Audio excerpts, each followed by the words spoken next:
Yan. Ang atin ngayon lulutuin ay tempura. Ibang version. Kailangan lang natin ng beer, Corona. Kailangan din natin ng kahit anong tinapay, pero kahit tasty, kahit monay. Kailangan din natin ng betchin, harina, tapos ay hipon, itong Knorr seasoning, at saka ng asin. Ang ating gagawin niya, mga isang kurit lang ng asin, lalagay natin dito sa may harina. Kung meron kayong paminta, pwede nyo ilagay. Tapos lalagay tayo ng Knorr seasoning. Lagay tayo ng Knorr seasoning. Ito. Okay. Yan. Pagkatapos, lalagay tayo ng tubig. Wala tayong itlog, pero tingnan nyo dito sa inyong bahay at dali, pansyahin nyo lang ang lapot, then mix nyo lang. Yan. Pakikita ko mamaya ang lapot, kung gano'n ka lang ang lapot. Okay? Yan, pagka gano'n ang lapot nya, lagay din tayo ng beer. Yan. Lagay tayo ng beer dyan. Then babad din tayo dito ng beer sa hipon. Yan. Then mix lang natin. Yan. Kailangan yung medyo malapot-lapot, lagyan pa natin ng konting harina. Yan. Then sama din tayo ng betchin. Yan, pampalasa yan. Ito, ang gagawin natin dito, nilagyan din natin to ng beer. Sasasaw natin to, itadap natin to, then pagugulungin natin dito. Wala tayong breadcrumb, kaya yun ang ating gagamitin. Pakikita ko sa inyo kung paano gawin. Yan, okay na. Lagay lang natin dito ang ganan.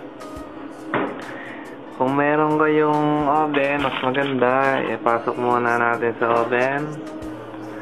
Then natin dyan palulutuin. Then 350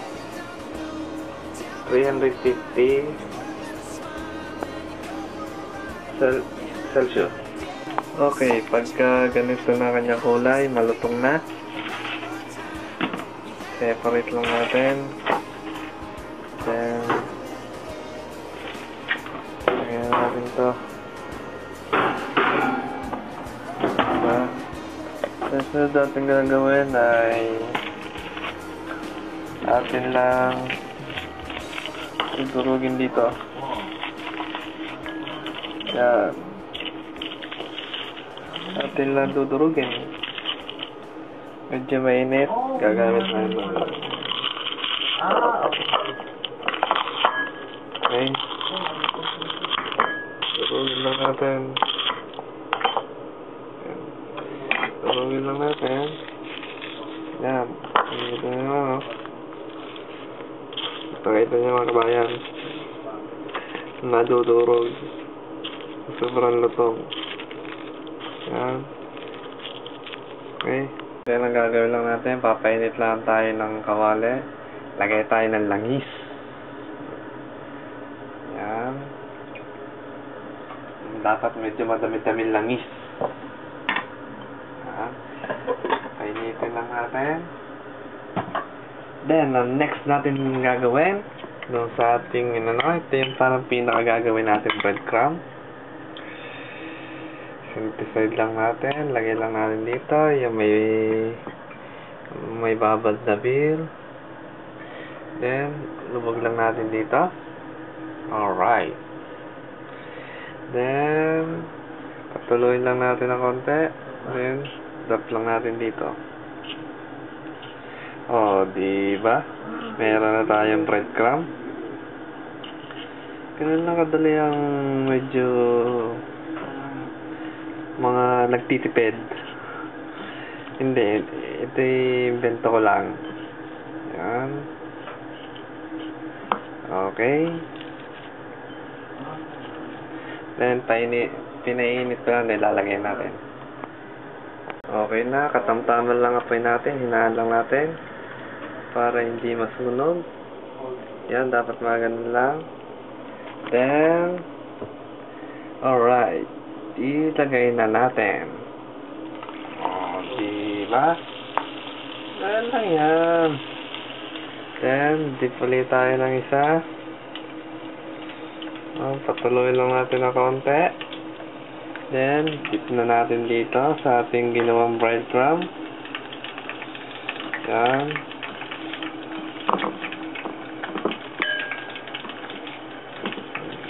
Okay. Hindi nyo na kailangan bumili ng breadcrumb. Dahil pwede nyo na itong gawin sa bahay.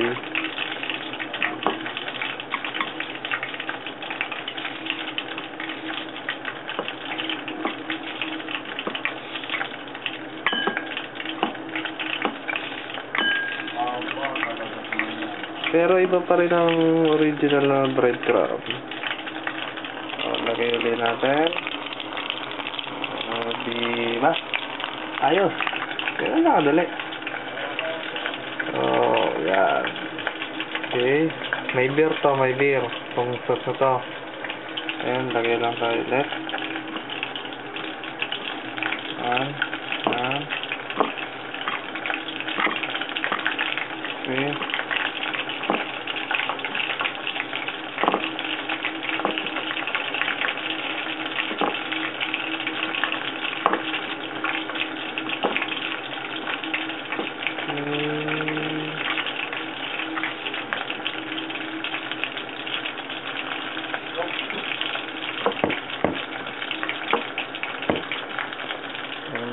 Tayo. Yan. Okay. Ahon na natin yung isa. Alright. Lagay na natin dito. Yan. Ahon na ulit natin. Yan. Medyo hindi pa masyado maluto. Crunchy. Lagay ulit tayo dito. Crumb natin. Okay. Ganyan lang. Dali lang, di ba?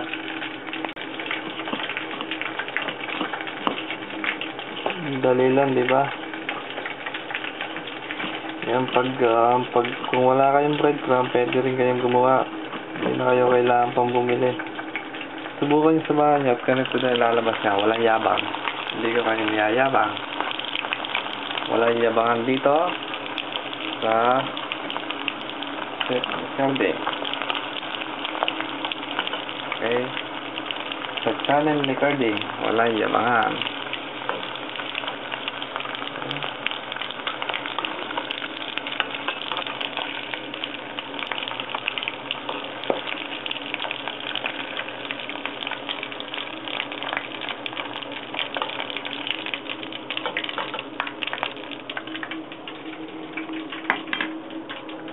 Yan.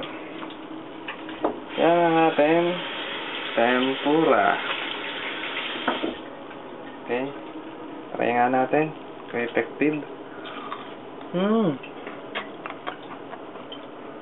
Yummy. Lagay lang tayo ng ketchup sa tabi.